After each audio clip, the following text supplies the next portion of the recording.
Bonjour, Patrice Gascon, planificateur financier auprès de IA Groupe Financier depuis plus de 20 ans. Aujourd'hui, on est dans la période des REER et vous êtes sollicité de toutes parts avec du contenu, que ce soit du contenu par journaux ou du contenu web sur les REER. Mon objectif aujourd'hui, ce n'est pas de vous parler des caractéristiques d'un REER, mais c'est plutôt de vous parler de la valeur du conseil, de rencontrer un conseiller pour être capable qu'il soit apte à répondre à vos questions. Donc, rapidement, quelques secondes sur le REER. Donc, le REER, c'est un régime qui est autorisé par les lois fiscales qui nous permet d'investir des sommes dans un compte. Et lorsqu'on fait ces investissements-là, habituellement, on va avoir droit à un retour d'impôt, à une baisse de nos impôts qui peut nous permettre d'avoir un remboursement d'impôt.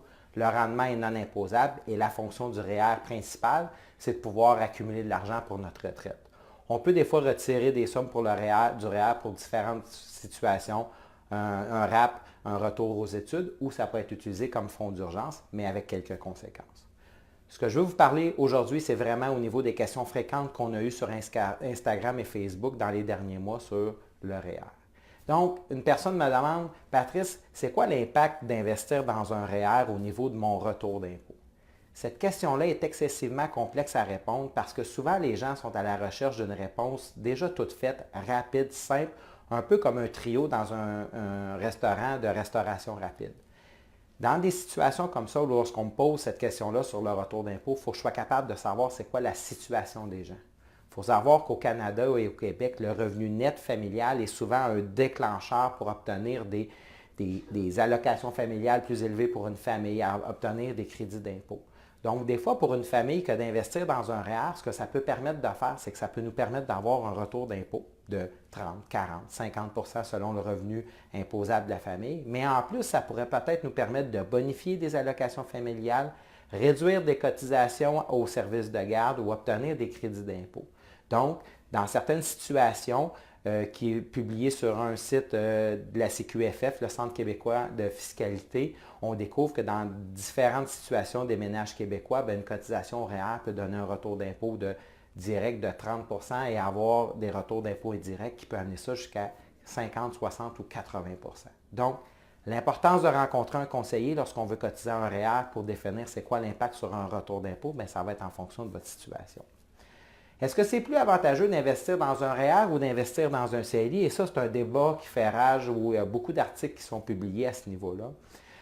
C'est une question qui est souvent difficile à répondre si on ne connaît pas la situation d'un client. Mais lorsqu'un client me pose la question à savoir s'il doit investir 5 000 dans un REER aujourd'hui ou 5 000 dans un CELI, moi, ma première partie d'explication, ça s'adresse c'est concernant ce qu'on appelle l'effort d'épargne. Donc, si je décide aujourd'hui, moi, Patrice, d'investir dans un CELI 5 000 mon effort d'épargne, c'est 5 000 parce que je n'ai pas de retour d'impôt, je n'ai pas de bonification au niveau fiscal. Tandis que si je décide d'investir 5 000 dans un REER, que j'ai un retour d'impôt de 30 ou de 40 que les allocations familiales sont bonifiées, que mes frais de garde à la garderie pour mes enfants sont réduits, puis que au total de tout ça, mon effort d'épargne pour investir 5 000, c'est 1 500 parce que j'obtiens toutes sortes de retours d'impôts et d'allocations familiales. Ça peut peut-être être avantageux pour moi d'investir dans un REER. Donc, je reviens encore au rôle du conseiller, au rôle du conseil. Si vous avez cette question-là dans votre tête, c'est important de vous asseoir avec un conseiller pour être capable d'avoir une discussion franche avec lui sur vos objectifs, sur qu'est-ce que vous voulez faire avec l'argent que vous voulez investir, puis il sera en mesure de vous dire si c'est plus avantageux d'investir dans un REER ou d'investir dans un CELI. J'ai une autre question qui m'est souvent demandée, Patrice, je devrais investir combien dans mes REER?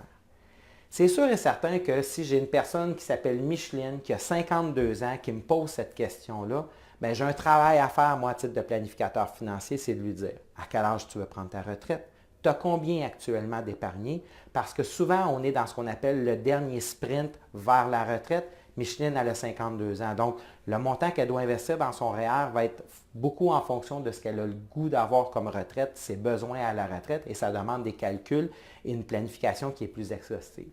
Par contre, si j'ai de l'autre côté Félix, qui a 25 ans, que c'est son premier emploi, qui gagne environ 30 000 puis qui me dit, Patrice, je devrais investir combien dans mes REER?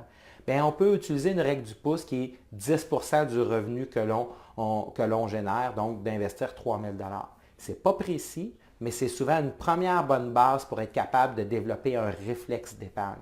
On ne pourra pas faire de planification de retraite avec un jeune qui a 24 ans. Il commence dans la vie et ses premiers gestes d'épargne sont souvent importants parce que plus on cotise tôt, plus on peut faire un effet boule de neige avec l'intérêt composé.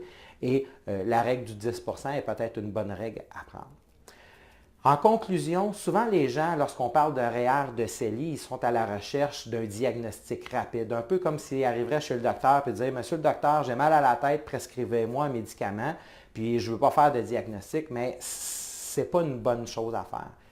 Important, rencontrer un conseiller, avoir une discussion franche sur vos objectifs, puis il va être en mesure de bien vous conseiller à savoir si c'est important pour vous de cotiser dans un REER dans votre planification financière. Vous avez jusqu'à la fin février pour cotiser en REER, donc si vous avez cet objectif-là, il vous reste très peu de temps. Je vous invite à aller sur notre page Facebook pour si vous aimez nos capsules. Et pour terminer, on a un calculateur REER sur le site Internet de l'Industrie de l'Alliance qui peut vous permettre peut-être d'avoir une première base de réflexion avant de rencontrer un conseiller. Merci et passez une belle journée.